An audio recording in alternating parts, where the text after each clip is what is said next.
চিটাগাং সার্কেট হাউসে তাকে একদল পথভ্রষ্ট সেনাবাহিনী তাকে শাহাদত বরণ করলেন।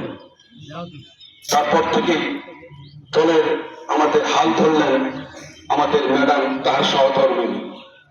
আপ্রাণ চেষ্টা করে উনি দলটাকে সুসংগঠিত করেছেন।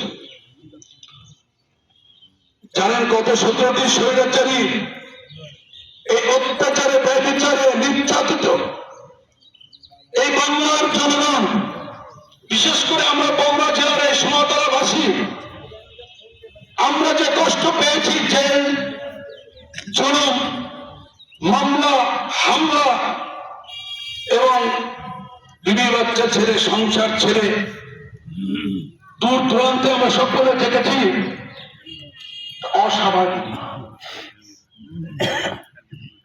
ইতিমধ্যেই আমাদের সরকার প্রায় 3 মাস অতিক্রম করে চলছে, অতিবাহিত হচ্ছে 3 মাস। আলহামদুলিল্লাহ, আমাদের বর্তমানে যিনি নেতা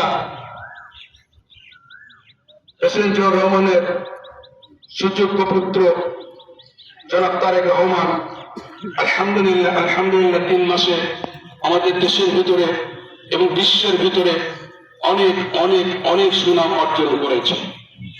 কিন্তু আমাদের মাঝে আমি বলবো কিছু পরগাছা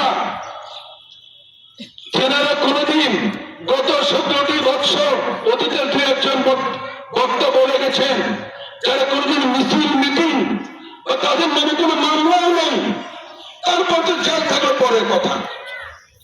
আজকে তারাই বলতেছেন আমরাই নেতৃত্ব দেব, আমরাই বড় নেতা, ইউনিয়ন পর্যায়ে, ওয়ার্ড পর্যায়ে, থানা পর্যায়ে। এইটা বর্তমানে তিনি এখন ওই ধারায় সংসদ সদস্য আছেন। আমি বলবো, তার দৃষ্টি আকর্ষণ করে বলবো যে এই জিনিসগুলি আমার মনে হয় বিবেচনায় আনা দরকার।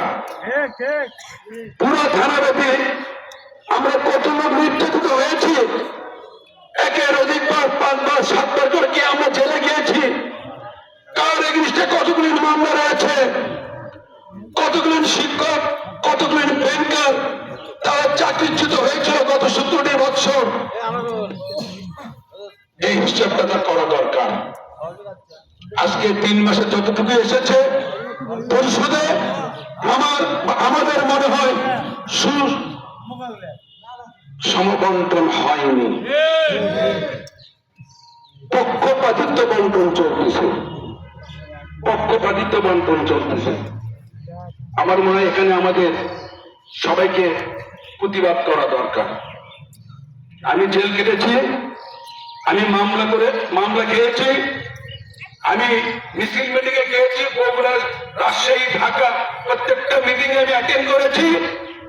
এবারে দুইকে এরকম আমার মনে হয় প্রত্যেকটা ওয়ার্ডে, প্রত্যেকটা ইউনিয়নে, প্রত্যেকটা পৌরসভায় এবং উপজেলায় আমাদের মনে প্রতিবাদ করে তোলা দরকার।